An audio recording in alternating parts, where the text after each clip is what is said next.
예, 여러분 좋아하시는 송영길 소나무당 대표님 모셨습니다. 어서 오십시오. 네, 안녕하십니까. 오늘 재판도 있으신 걸로 알고 있는데 이렇게 나와주셨네요. 오늘 3차 공판인가요?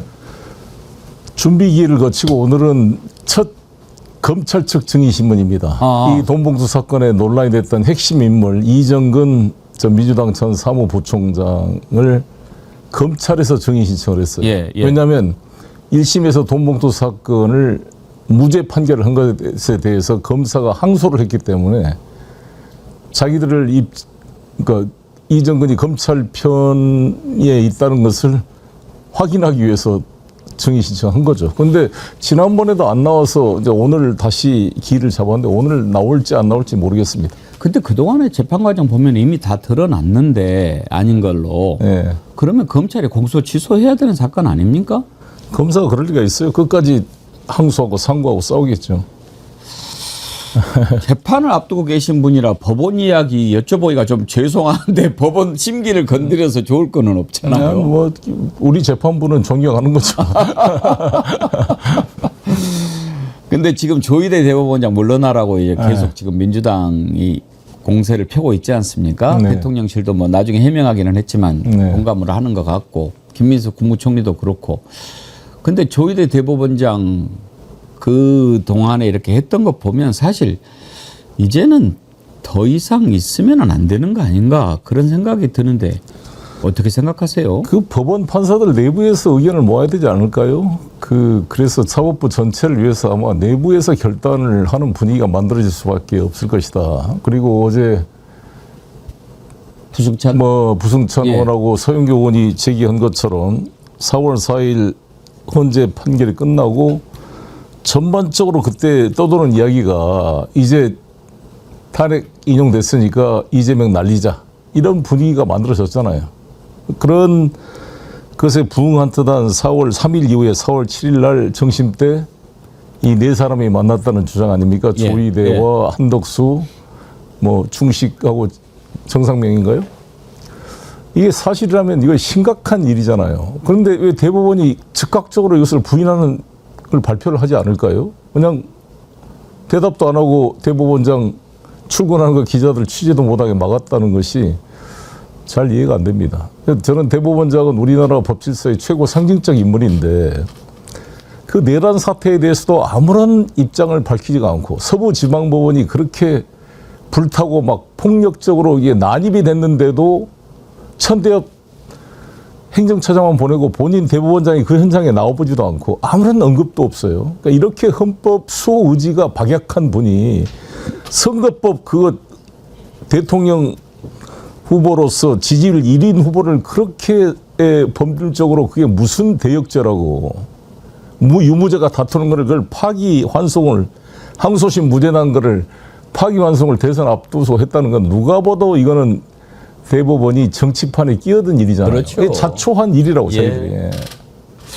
국민들이 분노한 거잖아요. 국민들의 우리 대한민국 국민들의 선택권을 이 법관들이 다 그렇게 제한하고 정리하겠다는 것은 너무 오만한 일이었는데 그래서 난 그것만으로도 거취를 해야 결정해야 될 거 아닐까. 그 전에 일단 저는 빨리 대법원 차원에서 대법관 회의를 통해 전담 재판부를 지정해서 직위원을 빨리 교체시켜 주는 게 저는 이 사법부의 신뢰를 위해서도 맞다고 봅니다. 아니 판판이 의심살 일을 하고 있지 않습니까 지금? 이게 만약에 이렇게 가다가 제가 항상 그때 국수본이 나는 수사해야 된다고 주장했잖아요. 제가 제 송영길 TV로 대검 앞에 가서도 검찰은 손 떼라. 그래서 사실 내란죄의 수사 권한이 명확히 있는 게 국수본인데 저는 공수처도 좀 애매했습니다만 그래도 공수처하고 이제 국수본 연합으로 했습니다만 이걸 가지고 직위원 재판장이 윤석열 구속 취소 결정을 할 때 과연 수사 권한이 공수처에 있는지 의심스럽다 이런 표현을 썼단 말이에요. 계속 깨름칙 한 겁니다. 이러다가 이거 만약에 공소 기각 판결을 해버리면 어떡하겠어요. 좀 기가 막힐 일이죠. 지금 이제 조희대 물러나라고 하니까 국힘이라든지 또 보수 매체들까지도 상권 분립 훼손이니 뭐니 이런 얘기를 하는데 저는 국힘당 보면서 참 우스운 게 2021년이죠. 그때 김명수 대법원장 물러나라고 그 앞에 찾아가서 난리치고 그랬는데 2021년이면 송영길 대표님이 민주당 대표하고 계실 때 아닌가요? 맞습니다. 나도 그 본회의장에 앉아 있었는데 주호영 대표가 나와서 판사 출신인데도 네.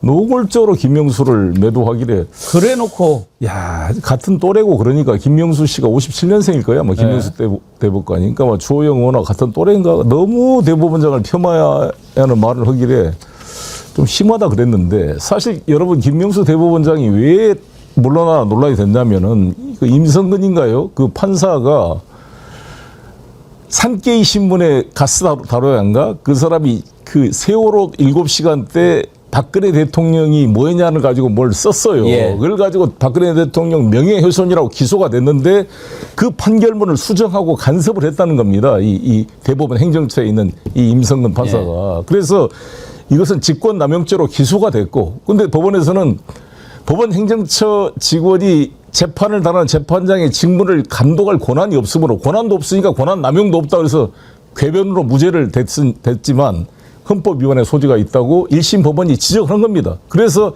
이탄희 의원이 주도해서 임성근을 탄핵 소추했는데 이걸 피하려고 사표를 내려고 온 거잖아요. 그래서 김명수 대법원장이 국회가 탄핵 소추하려는데 사표를 수리한 것은 적절치 않다고 했던 겁니다.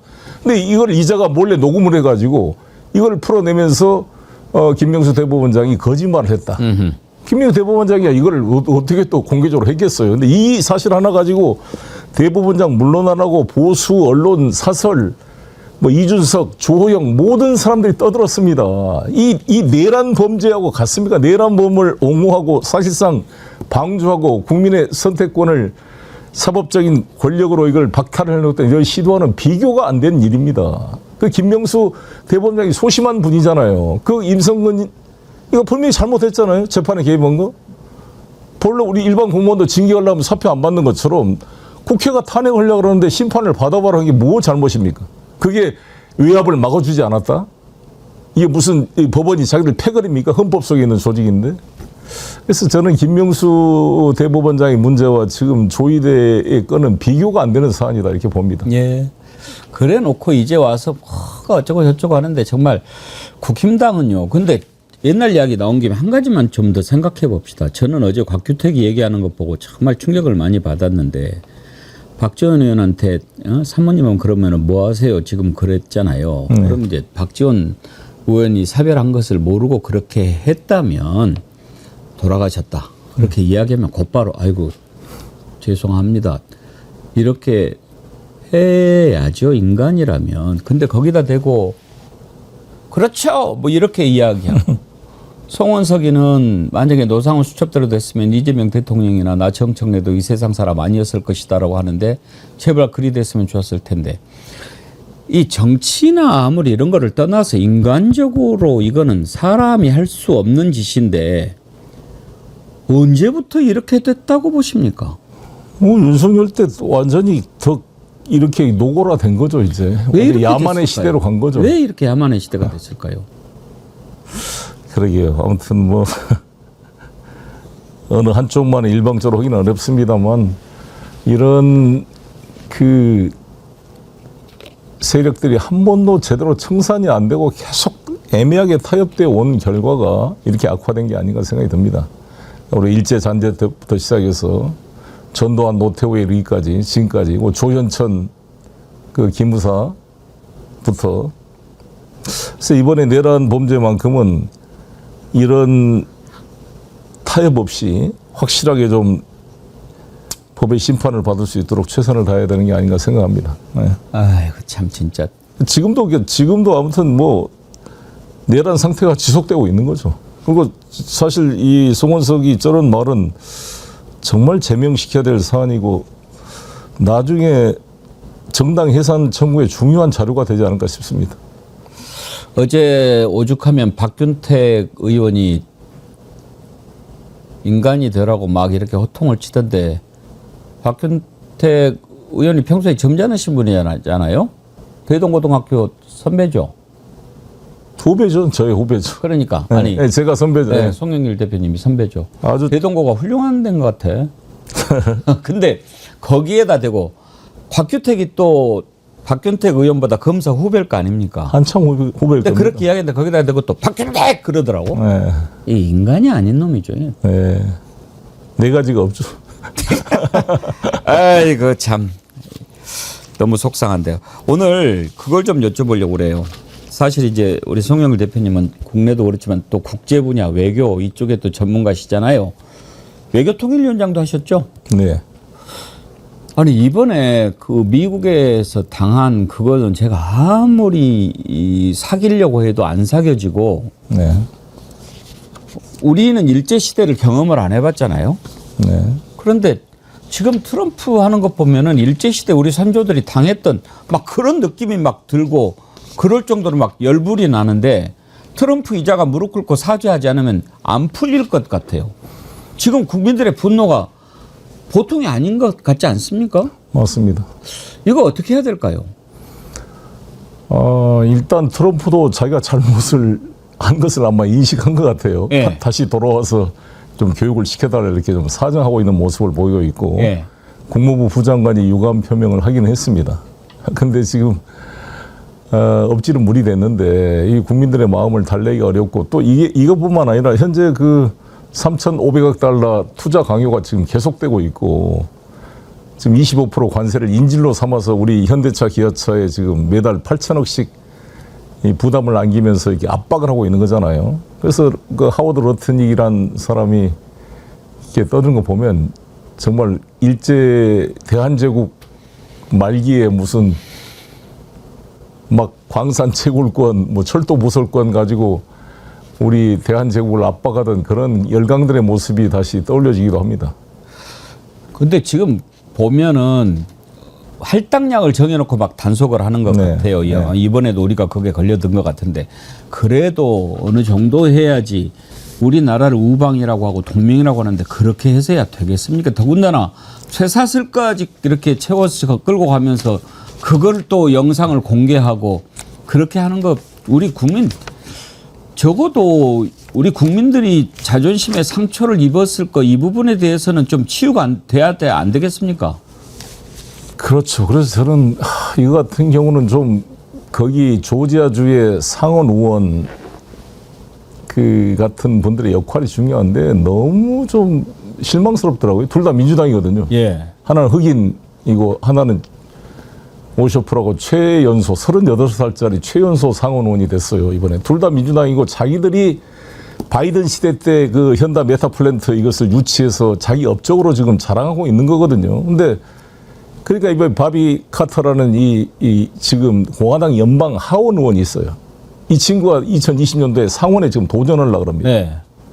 그리고 둘이 그러니까 이것은 바이든 때 오쇼프 그 상원 의원이 이 유치한 프로젝트다.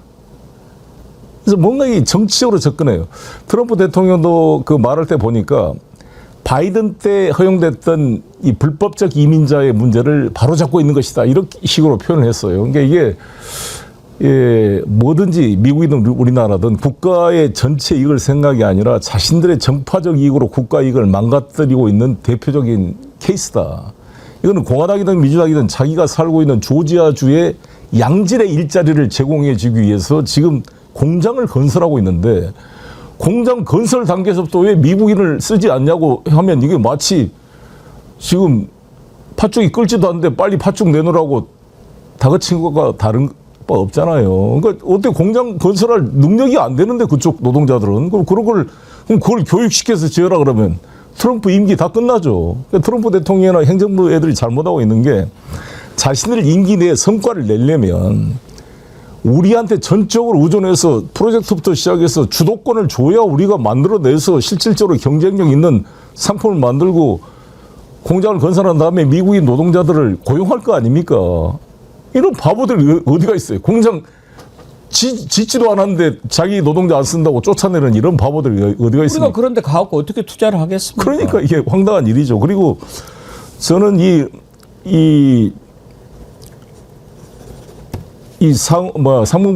상무부장 이 친구도 사실상 다 투자 펀드 출신들이거든요. 예. 지금 베센트도 마찬가지고 다 뭐 소로스 재단에 있었던 베센트도 마찬가지. 다 이 친구들이 자기들이 그럼 투자를 할 때 이런 조건으로 투자를 하겠습니까? 말도 안 되는 짓이지. 그런데 지금 미국의 반이민 정책을 찬성하는 사람들이 미국 내부에 네. 많습니까?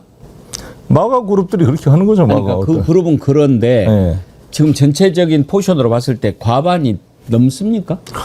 지금 트럼프 지도가 떨어지고 있잖아요. 예. 실제로 만만치 않고 지금 물가도 지금 오르고 있고 소비자 물가도 지금 관세 효과가 이제 나타나기 시작하고 있습니다. 그리고 옛날에는 $800 이하 이런 작은 이런 예? 이 뭐야 우편 이런 것은 관세를 예. 적용하지 예. 않은데 이번에는 다 적용한다는 거 아니에요. 그러니까 소매 물가, 도매 물가가 안 오를 수가 없죠. 그 파월처럼 이번 그 FRB 의장도 심각하다 불확실성이 높아지고 있다. 물가 상승되고 고용은 또 오르질 않아요. 고용이 오르겠어요. 이렇게 억압적인 분위기에서 무슨 강제 노동시키는 것도 아니고 무슨 사탕수수 밭에 노동자 그러다가 강제 노동시키는 것도 아닌데. 그러니까 트럼프만 미치면 좋은데 이게 다 그렇게 가면은 얼마나 이제 앞으로 문제가 복잡해지겠습니까? 아니, 지금 근데 미국은 그래도 작동되는 시스템이 있으니까 일단 미국 ITC인가요? 인터내셔널 CIT죠, CIT. 그러니까 이 무역 연방법원에서 1, 2심에 이것이 IEEPA라 그럽니다. 이제 그러니까 인터내셔널 이머전시 이코노믹 파워 액트. 이게 이種경제 비상법이죠. 예. 비상법이 이거를 발동했는데 이 요건이 말이 안 되는 게 국가적 비상사태가 생기면 수입에 대한 규제를 할 수 있다. 대통령이. 레귤레이트라고 되어 있습니다. 레귤레이트란 말에 어떻게 관세 부과 조항이 들어갈 수가 있습니까? 뭐 양을 제한하고 이런 걸 할 수 있겠지만 관세는 세금의 일종으로 의회의 동의 없이 국민에게 세금을 부과할 수가 없는 게 미국 헌법 기본입니다. 대한민국 헌법도 마찬가지고. 따라서 이것은 연방대법원이 너무나 지극히 당연한 판결로 이건 위헌이다 판결한 겁니다. 그리고 그 조건이 unusual and extraordinary situation인데 약간 이상적인 상황이 있을 때 레귤레이트 할 수 있다, 규제할 수 있다 이렇게 돼 있는데 아니 무역 적자 난 게 unusual, extraordinary 상황입니까? 자기들이 실력이 없어서 상품 수지 적자가 난 거를 자본주의 원리에 따라 자기들이 상품을 개선하고 다른 아이템을 만들어서 수출을 많이 해서 무역 수지 적자를 해소하려고 그래야지. 이게 수지가 적자 났다고 이걸 비상대권을 발동한 것은 마치 윤석열이 전시사변 기타 이에 준하지 않는 상황이 아닌데 계엄한가와 탄핵하고 예산 삭감했다고 탄핵하는 것과 뭐가 다르겠어요. 이렇게 말하면. 그러니까 이게요. 트럼프가 장사치잖아요. 그럼 아예 장사 그 경제 논리로 풀어가면 또 모르겠어요. 근데 경제 논리도 아니고 이건 뭐 극우 논리도 오히려 지금 이런 식으로 밀리고 그러니까 찰리 커크 암살 계기로 더 막 이렇게 막 똘똘 뭉치는 지금 그런 분위기로 가지 않습니까? 아니 오죽하면 그 커크가 진행하던 팟캐스트를 벤스 부통령이 가서 진행을 하고 이런 식으로 합니까? 그건 참 대단합니다. 중국이 모태통 문화혁명 때 레이펑이라는 애가 있었어요. 레이펑 기억나십니까? 레이펑이라는 중국 인민해방군 20대 병사가 트럭 운전을 하다가 사고 난가 죽었어요. 근데 이제 죽어서 그 유품을 보니까 일기장에 모태통 주석을 찬양하는 일기가 꽉 차 있었어요. 자기가 모 주석의 지침에 따라 이렇게 모범 병사로 활동했다. 이게 인민일보인가 보도되니까 모태통이 이걸 보고 레이펑을 따라 배워라 이렇게 오다를 내립니다. 그래서 전 인민해방군 장성 관서들이 레이펑 따라 배우기 운동이 벌어져서 전국이 열풍에 빠집니다. 레이펑 따라 배우자. 그래가지고 레이펑 묘화표가 전부 참배하고 영웅을 만들었군요. 지금 찰스 커크 현상도 비슷한 거죠. 그러니까 이렇게 해가지고 난리가 났었는데 레이펑 따라 배우기가 최근에 시진핑 주석 때 와서 내가 북경을 그때 한번 갔는데 한 3, 4년 전인가요? 이 현수막에 레이펑을 따라 배우자라는 그 붉은 현수막이 걸려 있더라니까요. 그래서 야 이게 문화혁명 시대로 가는 건가 이런 좀 답답한 느낌이 들었는데 똑같이 지금 미국은 이 찰스 커크만의 문제가 아니라 민주당 어디 주 의원들을 그냥 부부를 쏘아 죽여버렸잖아요. 그쪽에서. 그 기억나시죠? 어느 주 의원인가 생각이 안 나는데 이거는 여야 간에 모두의 이런 폭력은 용납될 수 없죠. 찰스 커크를 저는 그 저격한 이런 행위는 용납될 수 절대 안 없는 행위로 되죠. 절대 안 되는 행위죠. 근데 이게 정치적으로 이렇게 선택적으로 판단될 문제가 아니다. 그런 거 아닙니까? 전체적인 미국 전체 이런 정치적 폭력의 문제로 접근해야 될 것이라고 보여집니다. 예, 오늘 송영길 대표님과 얘기 나누고 있는데 아주 환영하시는 분들 많습니다. 김모세님, 민주주의를 지킬 수 있도록 자신을 내려놓으면서도 나라를 지켜주신 송영길 대표님 감사합니다. 36908님 송영길 업 하면서 슈퍼챗도 보내주셨고, 쑥향기님, 송 대표님 안경테 지난번 것보다 훨씬 좋네요. 안경테 바꾸신 거예요? 아, 이것도 있습니다. 근데 이게 기스가 많이 나서. 또 안경테 바뀐 것까지 다 또 아시나. 아유, 대단들 하십니다. 예. 다시 그 미국으로 돌아가서 지금 이런 시기면은 앞으로 어떻게 해야 될까요? 당장에 지금 자동차 같은 경우에는 일본은 15% 관세지 않습니까? 네. 근데 우리는 지금 25% 물리기 때문에 소나타보다 캠리가 더 지금 싸다 이런 얘기가 나오는데 네, 네. 우리 김정관 장관이 가서도 빈손으로 돌아오고 이 상황이 계속 가면, 그런데 또 어떻게 보면 지금 저놈들이 하자는 대로 했다가는 차라리 돈 그냥 주는 게 낫지 저대로 했다가는 안 될 것 같기도 하고 지금 마음도 상했고 어떻게 풀어야 될까요? 일단 국내 지원법을 만들어서 장기전에 대비했나 봅니다. 예, 그러니까 우리 현대차, 기아차 같은 우리 국내 생산업체에 대한 지원법을 만들어서 일단 버티게 해야죠. 자동차 산업이 무너지면 안 되니까. 버티고 시장 다변화를 해서 미국 그 시장 의존도를 좀 장기적으로 줄여나가고, 또 미국 현지에 지금 생산하고 있는 업체들은 또 관세를 벗어날 수 있으니까요. 여러 가지 포트폴리오를 해서 그렇게 오래 가지는 않을 거라고 봅니다. 지금 이것은 이번 10월 말에 이제 에이펙 총회가 있고 그러니까 그 전에 타협의 어떤 접점을 마련할 수 있지 않을까 이렇게 기대를 해봅니다. 대신 우리가 이렇게 강력한 의지를 표명을 해야 예. 변화가 있다는 거죠. 우리는 일본과 다르다, 근본적으로. 뭐 대한민국은 간단한 나라가 아니다는 것을 트럼프 대통령이 시진핑 주석의 말을 들어 2번이나 얘기했다는 거 아니에요? 그 이야기가 나왔죠. 지난번 김영범 실장이나 그 정상회담 때 갔을 때 트럼프 대통령이 시진핑 주석한테 들었는데, 이 한반도는 내가 중국과 51번의 전쟁을 치른 나라다. 간단한 나라가 아니다. 라고 시 주석이 말했다는 겁니다. 예. 그걸 2번이나 인용을 했어요, 트럼프가. 대한민국은 간단한 나라가 아닙니다. 버틸 수 있습니다. 저희들은 반드시 버티면 우리가 이긴다고 봅니다. 그럼요. 저는 이번에 이제 이재명 대통령이 갔다 와서도 그렇고 항상 그러잖아요. 힘을 키워야 되겠더라. 네. 힘이 없으니까 너무나 힘들더라. 그런 얘기를 했는데, 저는 트럼프의 가장 큰 잘못이 우리나라를 몰라도 너무 몰랐다. 송영길 대표님, 우리나라는 좀 다르잖아요. 일본이나 미국처럼 네. 가장 최우선 가치를 물질, 돈 여기에다 두는 그런 민족이 아니에요. 네, 네. 우리가 돈이 없지 가오가 없냐 이런 거 아닙니까?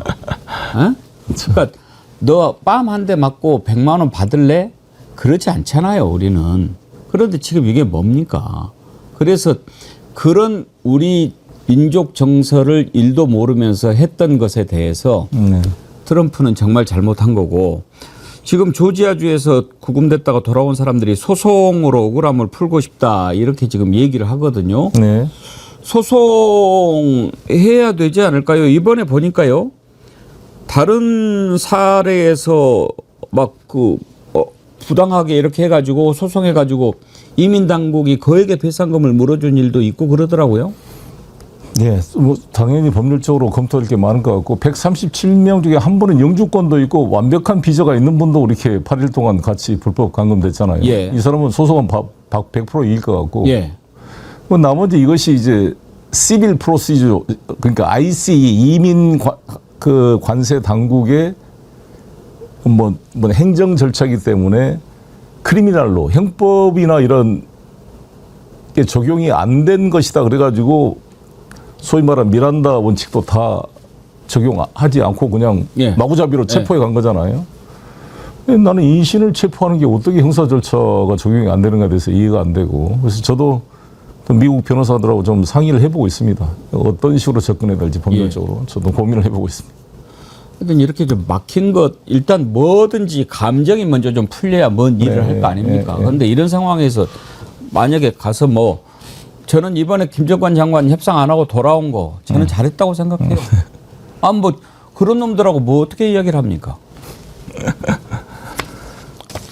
아무튼 이 러튼이 이게 61년생, 베센트가 62년생, 김용범이 62년생. 다 그 또래들입니다.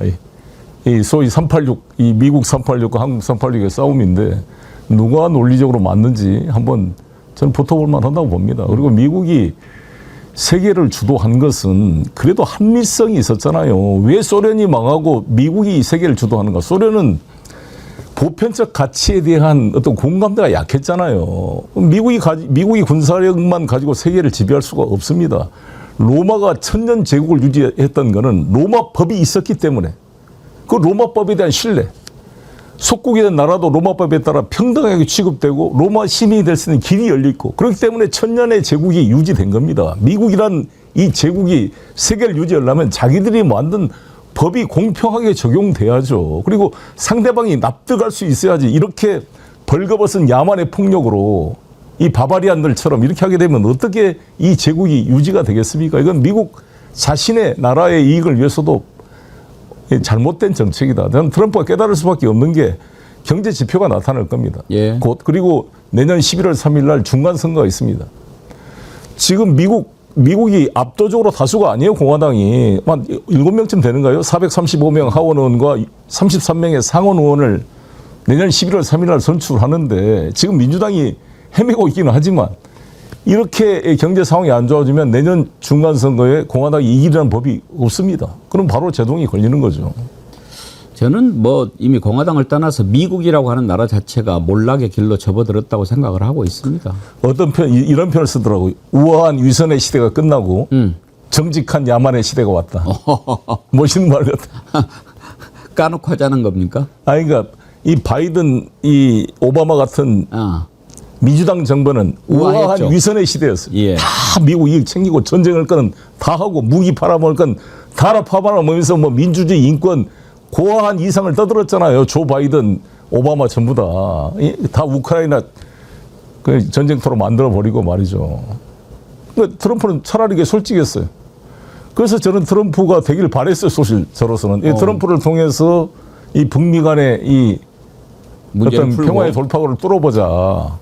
또 전쟁은 그래도 반대하고 군산복합체를 반대하는 것 때문에 제가 트럼프를 지지했던 건데 트럼프가 귀가 얇아가지고 지금 경제 문제에 대해서 왔다 갔다 하고 있는 것 같은데 이거를 우리 이재명 대통령이 설득하고 또 우리 이 김영범 실장이나 구인철 부총리가 러트닉 베센트를 계속 대화 설득해서 우리가 진짜로 미국의 제조업 르네상스를 도와줄 수 있다. 지금 우리 미국과 우방 세계 중에 대한민국 말고 누가 그걸 할 수 있는 능력이 있습니까? 우리가 정말 대한민국이 자동차, 철강, 반도체 부터 시작해서 모든 제조업의 생산 기반을 가지고 있는 유일한 나라인데 중국을 대체할 수 있는 유일한 대한민국을 이렇게 벼랑 끝에 몰고 가서는 미국의 이익에 도움이 되지 않는다. 이것을 지속적으로 설득해 나가야죠. 예. 정말 그 문제뿐만 아니라 전 세계적으로도 지금 이제 미국의 이 정직한 야만의 시대에 접어든 미국에 대해서 어떻게 세계가 반응할까 하는 것도 참 볼만합니다. 지금 도처에서 벌어지고 있는 전쟁도 다 미국과 관련돼 있는 것 아니겠습니까? 네. 끝으로 이제 에이펙 경주에서 열리게 되는데요. 이 장을 또 우리가 잘 활용해야 되지 않겠습니까? 맞습니다. 어떻게 대비를 해야 된다고 생각하십니까? 저도 어제 페이스북에 올렸습니다만 최근에 4대 강국 대사님들을 다 좀 만났어요. 만나면서 일단 중국은 시진핑 주석이 아마 방문하게 될 것 같습니다. 그래서 그런 분위기를 조성해 주는 게 중요하고 그래서 이재명 대통령께서 명동에 저런 협중 그 시위 같은 것을 통제하는 것은 아주 잘한 일이다 이렇게 생각을 합니다. 예.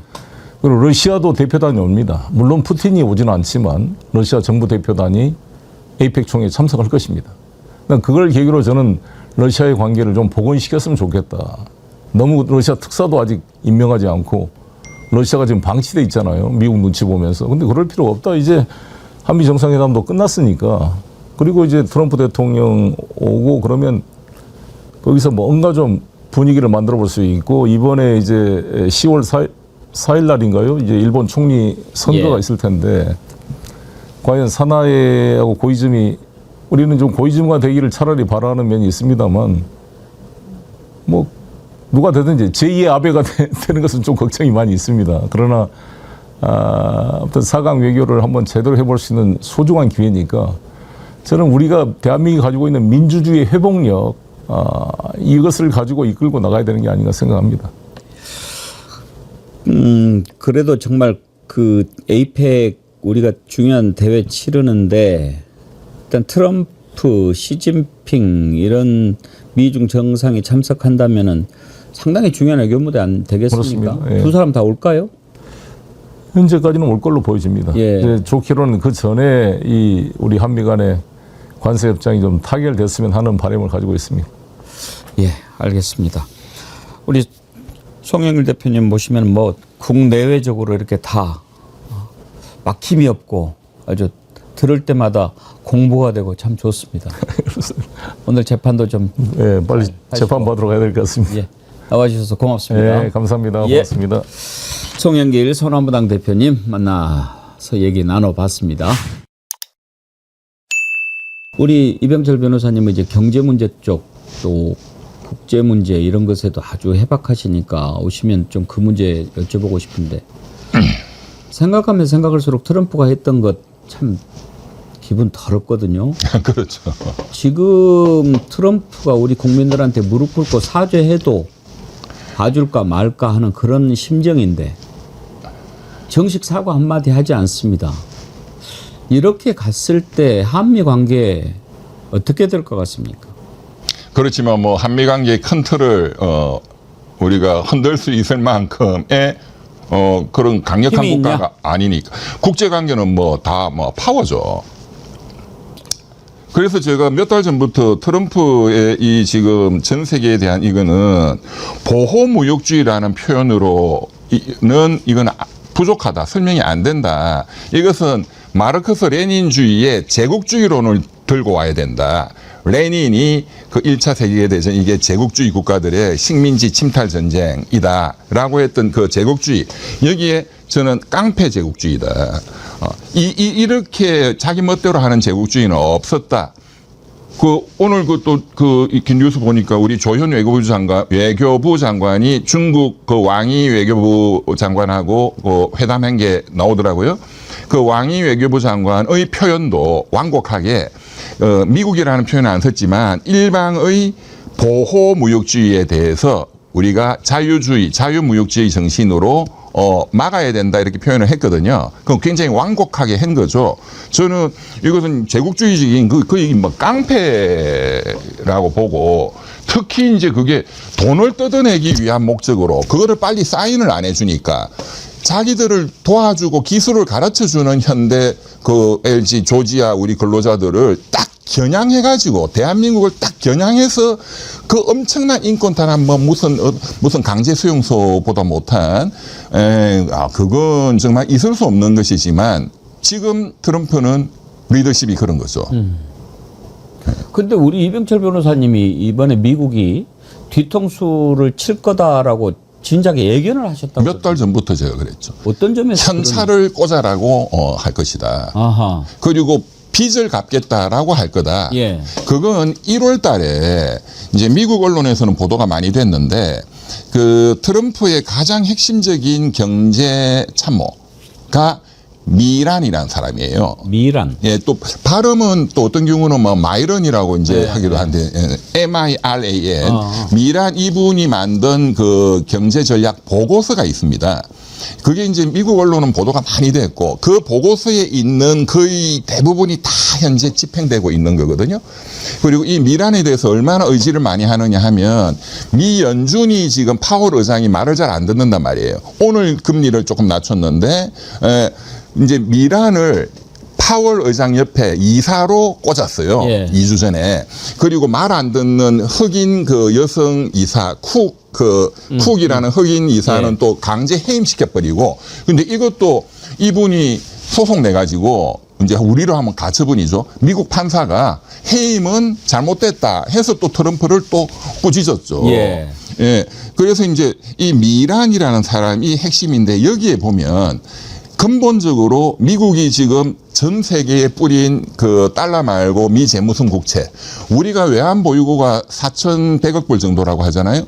그 중에 한 3,000억 불 가까이가 미 재무성 국채예요. 달러 현찰이 아니고. 중국, 일본 어마어마하죠. 이제 이것이 너무 이제 감당할 수 없고 이 이자만 1년에 1,400조거든요. 그래서 이거를 미국 정부 파산. 그러니까 이거를 근본적으로 해결해야 된다. 예. 이게 이제 첫 번째 목표예요. 그래서 그 백악관 대변인도 또 트럼프도 본인도 직접 말을 했습니다. 일본, 한국 등으로부터 이렇게 달러를, 현찰을 받으면 어디에 쓸 거냐에 대해서 빚 갚을 거다라는 워딩도 여러 번 나왔고 또 그거는 트럼프가 알아서 할 거다. 예. 그러니까 이제 근본적으로 다 미란 보고서에 있는 대로. 예. 그런데 여기서 이제 한국 판사들이 좀 이 정신 차려야 되는 것이 일단 이 상호 관세라는 깡패주의를 막아 쓴 게 미국 판사들이죠. 예. 예. 지금 이제 대법원에서 12월 달에 결론을 빨리 내겠다. 신속 심리 결정을 했고 이제 11월 첫째 주에 구두 변론을 한다. 그리고 엊그저께까지 트럼프 행정부가 답변서 내라 해서 냈거든요. 그러니까 이제 트럼프는 지금 굉장히 당황하고 있다는 게 역력히 보여요. 예. 진다는 걸 알아요. 거기가 보수가 6명이고 진보가 3명인데 대법관이 그 보수 대법관이라 하더라도 지금 1심 특히 이번에 2심 항소법원의 판결문이 엄청나게 정말로 치밀하게 썼어요. 핵심은 미국의 헌법을 정면으로 부정했다는 거예요. 관세도 세금이다. 세금을 때리려면은 미국 독립선언문, 미국의 독립전쟁이 터진 게 영국에서 세금을 때려가지고 우리는 우리의 대표를 영국에 보낼 수 없는 식민지로 만들어 놓고 왜 우리한테 세금을 때리냐. 그게 독립전쟁이 터진 거잖아요. 보스턴 차 사건. 그거를 딱 판결문에 쓰고 있어요. 제퍼선이 쓴 독립선언문 그리고 수정헌법의 정신에 정면으로 위반되는 거다. 이 관세는 대통령이 멋대로 하면 안 된다. 의회가 해야 된다. 의회가. 대표 없이는 과세 없다. 예, 그것을 판결문에 들고 나왔고 이거는 미국의 보수 대법관 제가 미국에서 로스쿨 근무하는 친구 교수들한테도 이렇게 전화해서 물어보거든요. 그 최종 판결이 언제 납니까? 12월 중으로 날 것으로 만약에 그때 최종 판결이 나면 지금까지 각 나라하고 맺었던 관세 협상이 다 무효가 되는 거예요. 그러니까 트럼프도 그리고 베센트 재무장관도 이거 큰일 납니다. 우리가 받은 관세를 다 물어줘야 된다 다시. 그러면 그 협상의 기인에서 이루어졌던 무역 행위는 어떻게 됩니까? 무역은 뭐 문제가 없죠. 관세에 관련해 가지고 지금 네. 말하자면 우리가 일본은 지금 자동차에 관련해서 15% 관세, 네네, 우리는 네네. 지금 25%잖아요. 근데 만약에 지금 우리가 뭐 그대로 한다면은 소나타가 캠리보다 더 비싸다고 하니까 그럴 것 같으면 차라리 지금 안 팔고 놔두고 있다가 그때 무효되면은 일본하고 똑같은 조건으로 경쟁할 수도 있는 거고. 네. 만약에 지금 우리가 25% 물고 팔았다가 나중에 그게 무효가 되면 돌려받을 수 있냐 이겁니다. 그렇죠. 관세는 이제 때린 건 돌려받는데 자, 여기서 이제 중요한 건 이번에 미국 항소법원이 헌법 위반이다라고 한 것은 소위 상호관세라고 하는 그거는 건급법이 국제비상상황 경제권한법에 따라서 한 거는 안 된다는 거거든요. 자동차 25% 그리고 철강 알루미늄 50% 뭐 이런 거는 무역 확장법에 따른 거예요. 예. 이 품목별 개별 관세. 예. 이것도 지금 소송이 막 들어갈 거예요. 예. 근데 이거는 아직 판결이 나지 않았죠. 만약에 연방대법원이 상호관세 헌법 위반이야 하면은 100% 소송 들어오고 이것도 헌법 위반으로 될 가능성이 현재는 높거든요. 그러니까 트럼프가 재무장관도 대법관님 우리 큰일 납니다. 베센트 재무장관이 어떤 표현을 쓰느냐 하면은 그런 사태가 오면 테러블한 상황이 생긴다. 미국이. 예. 그리고 트럼프는 그 대법관들한테 우리 보수 대법관님들 미국이 현재 믿을 수 없을 정도로 부자가 되고 있지 않느냐. 그런데 대법관이 이렇게 위헌 무효를 때리면 미국은 믿을 수 없을 정도로 또 가난하게 될 것이다. 이렇게 이제 압박을 하는 거죠. 그래서 한국한테 자꾸 현찰 내놔라고. 지금 우리나라에서 아니 오히려 미국에서까지도 한국은 차라리 미국에 3,500억 불 투자하는 것보다 관세 25% 내는 것이 차라리 이익일 거다라는 얘기 나오잖아요. 그렇죠. 계산을 해보면 뻔한 거니까. 예. 우리가 3,500억 불을 주면은 그냥 그날로 우리나라는 외환위기가 바로 터집니다. 예. 바로 터지면 각서에 사인했다 일본처럼 예. 하면은 우리는 바로 IMF가 터져요. 그리고 한국에 들어온 달러가 빠져나갈 거예요. 그리고 국제 투기 자본의 집중적인 공격 대상이 됩니다. 그래서 무제한 통화 사업이라도 그러면 해줄래? 그거는 미국이 절대로 안 해주거든. 그러면 우리도 아는데 미국이 모를 리가 없고 모를 리가 우리나라를 없죠. 또다시 그렇게 외환 위기에 빠뜨려 가지고 어떻게 하겠다는 겁니까 동맹국이? 그렇죠. 그러니까 3,500억 불을 현찰로 다 받을 수는 없다. 미국이 우리나라 뭐 외환 보유고는 지네들이 훨씬 더 잘 알죠. 왜? 3,000억 불이 지네들 빚 국채니 재무슨 국채니까. 트럼프 이자는 뭐 캐나다를 뭐 51번째 주로 하니 뭐 그린란드 땅 우리 거 가져오니 어쩌는데 네. 대한민국을 도대체 어떻게 생각하고 있다 이 짓을 하는 겁니까? 그러니까 사실은 일본 이시다 총리 정부가 뭐 일본이 뭐 외환 보유고가 1조 2천억 불인데 뭐 5,500억 불. 그거를 사인한 게 지금 일본에서는 뭐 엄청난 국민들의 지금 비판에 직면해 있는 거죠. 그거 굉장히 잘못된 거죠, 일본이. 아무튼 이번 조지아주에서 일어난 일과 관련해서 트럼프가 정식으로 사과하지 않으면 에이펙 아니라 뭘로라도 우리 국민들이 환영 못할 겁니다. 그렇죠. 빨리 사과해야 됩니다. 네. 이거는 전쟁 적대국한테도 전쟁 포로한테도 이런 식으로 하면 안 되는데. 우리가 어느 나라에 가서 이런 대접을 받겠습니까? 그렇죠. 막말로 정말 중국이나 어디 뭐 다른 야만적인 나라에 가서도 이런 대접 안 받죠. 그렇죠. 네. 나쁜 자식들 같으라고 진짜 아주 뭐 말이 안 되는 짓을 하고 있어요. 그러니까 사실은 트럼프도 사실 그 리더십이 거의 윤석열 스타일이잖아요. 그러니까 이제 미국의 민주당이나 이런 민주당 계열 뉴욕 타임즈나 이런 데 보면 과연 트럼프가 임기를 지킬 수 있을까? 만약에 연방 대법원이 위헌무효를 때려버리면 예. 엄청난 문제가 터질 거예요. 일단 내년에 중간선거죠. 중간선거 참패가 또 내년에 다가올 참패 것이고. 나면 뭐. 네. 알겠습니다. 그러니까 우리 국민들께서 너무 이렇게 걱정을 안 하셔도 예. 또 우리 정부가 지금 시간 끌기 하면서 잘하고 있는 잘하고 거죠. 있는 거죠? 네, 그거 예. 굉장히 잘하고 있는 거죠. 페이스에 말려들면 안 되잖아요. 그렇죠. 예. 네. 지금 저는 그 파월, 그 연준 페이스에 안 말려들고 꼿꼿하게 하는 거 네. 그거 든든하더라고요. 네. 예. 그래야 미국이 지탱되는 거 아닙니까? 맞습니다. 트럼프 나라 아니지 않습니까? 그렇습니다. 예. 그런데 미국 판사들 그냥 트럼프를 그냥 바로 당신은 독립운동, 이 미국 독립전쟁, 제퍼슨의 독립선언서를 당신은 짓밟은 거야. 이렇게 탁 혼을 내잖아요. 우리 판사들 뭐 하느냐고. 적어도 한 나라의 대통령이 되려면 인격을 갖춰야죠. 근데 트럼프에게 무슨 인격이 있습니까? 오로지 돈만 있는 거죠. 그런데 미국 대통령이라고 하는 자리가 또 어떻습니까? 한 나라의 그렇습니다. 대통령을 떠나서. 그러니까 미국의 가치 이런 것을 생각하는 많은 사람들이 등을 돌리고 있지 않습니까? 지금 사람들이 경제적으로 어려우니까 어떻게 해서든지 트럼프 가면은 조금 경제가 살아나서 삶이 조금 나아지지 않을까 생각하는데 저는 이미 그런 마음을 먹는 순간 미국은 몰락의 길로 들어섰다고 생각합니다. 가치를 잃어버린 나라는 그렇죠. 절대 그렇죠. 발전할 수 없죠. 그리고 상대방 특히 이제 인근 동맹 국가를 이렇게 못 살게 만들어서 이렇게 뭐 지네들이 잘 살아보겠다. 이거는 이미 그 케인즈가 1차 대전 끝나고 독일한테 너무나 엄청나게 돈을 뺏어오는 그 베르사유 조약 때문에 히틀러가 나타날 거다. 전쟁이 터진다. 그래서 다 그렇게 됐거든요. 지금도 트럼프는 그렇게 가고 있는 거예요. 제가 한 가지만 예언을 해드리면 예. 이 트럼프의 이제 이 플랜 BC, 그러니까 플랜 B는 품목별 관세를 그냥 때려가지고 또 돈을 뺏겠다. 이제 그것도 미국 법원이 또 이제 위헌무효를 때리면 결국은 말씀드린 대로 이제 미국의 우리가 갖고 있는 이런 국채를 어떻게 하려고 하느냐. 이게 보통 10년 만기, 최대 30년 만기거든요. 이자가 1년에 한 1.5% 정도 돼요. 그런데 이거를 100년 만기로 바꾼다는 거예요. 그리고 이자는 0%. 그러면은 그냥 사실상 안 갚는 거하고 똑같은 거지. 이제 그게 이제 다음 카드로 이제 나올 거다.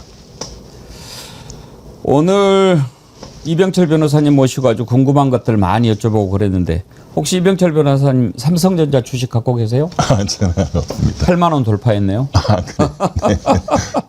주식시장 아주 오르고. 네. 기분 좋식이 또 하나 들어왔네. 네. 손흥민이가 해트트릭을 기록했네요. 오, 네. 야, 대단하다. 대단한 거죠. 네. 지금 미국에서 이런 정도 자식들이 우리 대한민국을 어떻게 보고. 이 손흥민 선수가 진짜 미국 현지에서 네 트럼프한테 그냥 박살을 내고 있네요. 예, 좋습니다. 예. 오늘 함께 해주신 찰스트라다무스 이병철 변호사님 감사합니다.